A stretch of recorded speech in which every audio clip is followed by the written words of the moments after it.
Assalamualaikum warahmatullahi wabarakatuh.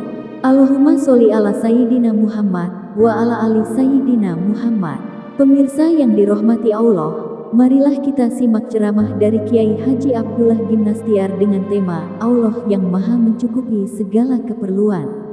Sebelumnya marilah kita perbanyak sholawat minimal 1000 kali sehari, agar hidup kita penuh barokah dan mendapatkan syafaat kelak. Selamat menyaksikan. Alhamdulillahirabbil alamin. Alhamdulillahilladzi anzala sakinah fi qulubil mu'minin liyajdadu imanan ma'a imanihim. Allahumma salli wa sallim wa barik ala sayyidina Muhammad wa ala alihi wa ashabihi ajma'in. Segala puji bagi Allah yang membuat kita punya hajat, punya keperluan, dan dialah satu-satunya yang mengetahui segala keperluan kita yang sesungguhnya, dan dialah Allah yang menggenggam apapun yang kita perlukan. Tidak ada selain Allah pemilik segala-galanya.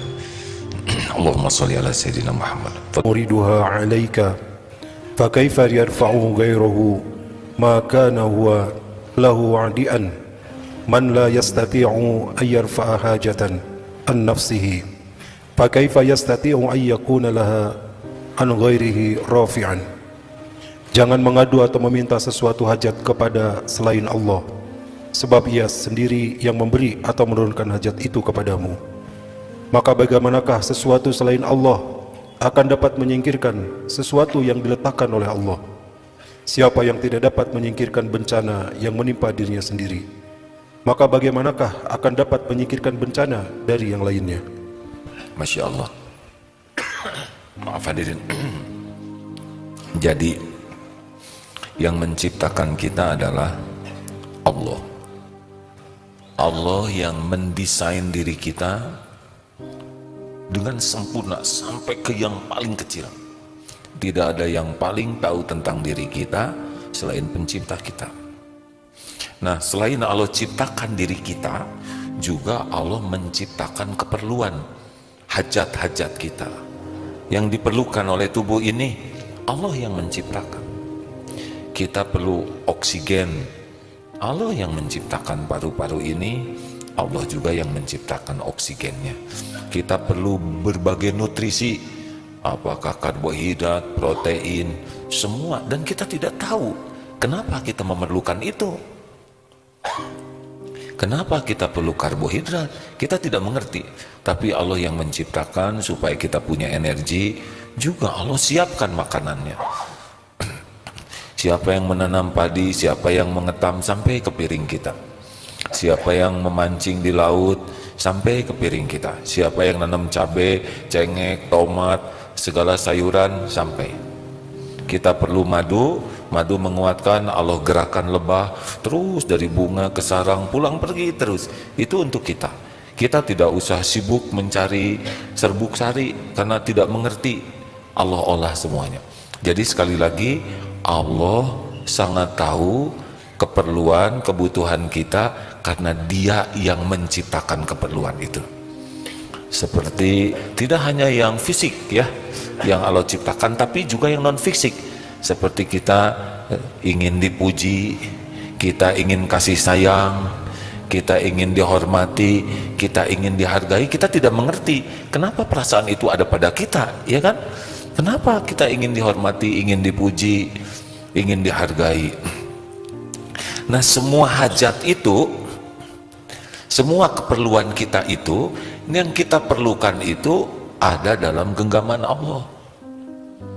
Jadi boleh dimatikan lampunya, Bu? Maaf. Nah, sedikit ya. Ibu pasti tidak tahu kan lampunya nyala. Nggak apa-apa, Ibu, tenang saja ya. Tinggal disedekahkan aja HP-nya. Jadi sekali lagi, siapa yang menciptakan kita? Allah. Allah tahu semua keperluan kita. Bagaimana Allah tahu? Karena Dia yang menciptakan. Kita tidak tahu banyak, kita tahunya haus, lapar, sederhana sekali yang kita tahu tentang diri kita. Kita tidak tahu bagaimana sel berbelah, tidak ngerti lah ya. Kalau ngerti juga pusing sendiri. Dan Allah menyediakan semua yang kita perlukan. Apapun yang kita perlukan, pasti itu pun milik Allah.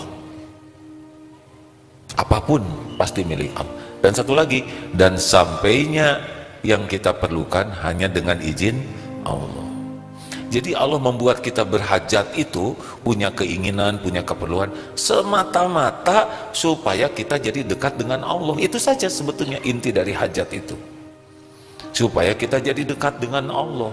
Baik yang ingat ke Allah, tidak ingat ke Allah, sama Allah yang mencukupi. Yang beriman, yang tidak beriman, yang baik, yang jahat, yang soleh, yang kejam, sama, tetap Allah yang mencukupi. Bedanya apa? Bedanya kalau orang beriman, berhajat, dia jadi bahagia dengan ada keyakinan ke Allah. Dia jadi mulia dengan ada keyakinan, dan dia dapat pahala. Ya, kalau orang yang tidak beriman dikasih, tapi tidak dikasih bahagia hakikinya. Juga kemuliaan akhlak, dan nanti di akhirat dia tidak bisa selamat karena dia tidak mengakui siapa yang menciptakan, yang mencukupi dirinya. Ginilah orang tua ke anak, dicukupi terus, tidak ada keperluannya dicukupi, dikasih ilmu, tapi anak tidak mengakui pemberian ini dari orang tuanya. Ini kan bermasalah, benar?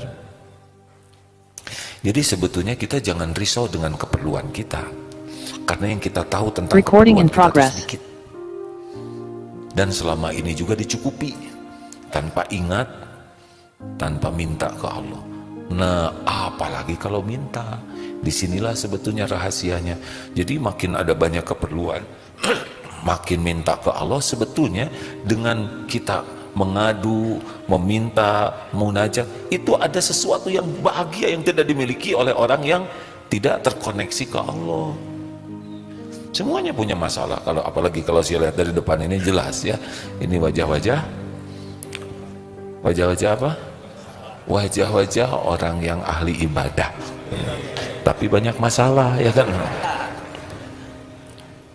Nih Imam Ibnu Athaillah, jangan mengadu, meminta suatu hajat kepada selain Allah, sebab Allah sendiri yang menurunkan hajat itu kepadamu. Bagaimana mungkin sesuatu selain Allah bisa dapat menyingkirkan sesuatu yang diletakkan Allah? Gak bisa. Toh ada orang yang menolong, pasti Allah yang menggerakkan. Tidak ada seperti pertemuan ini, gak bisa pertemuan ini terjadi kalau Allah tidak menggerakkan. Tidak terjadi ini. Tinggal jadi pahala atau tidak. Apakah duduk begini langsung jadi pahala? Belum tentu, tergantung niatnya. Kalau niat cari ilmu karena Allah, kemudian menyikapinya, mencari ilmu dengan cara yang benar, berpahala. Tapi kalau niat ke sini kepaksa, ya, karena disuruh atasan, kalau enggak nanti malah ditegur, dia duduk di sini tidak dapat ganjarannya. Jadi jangan risau dengan keperluan, ya. Semua keperluan kita sudah diketahui oleh Allah, dan Allah yang menyimpan kita punya keperluan. Supaya apa? Supaya kembali ke Allah.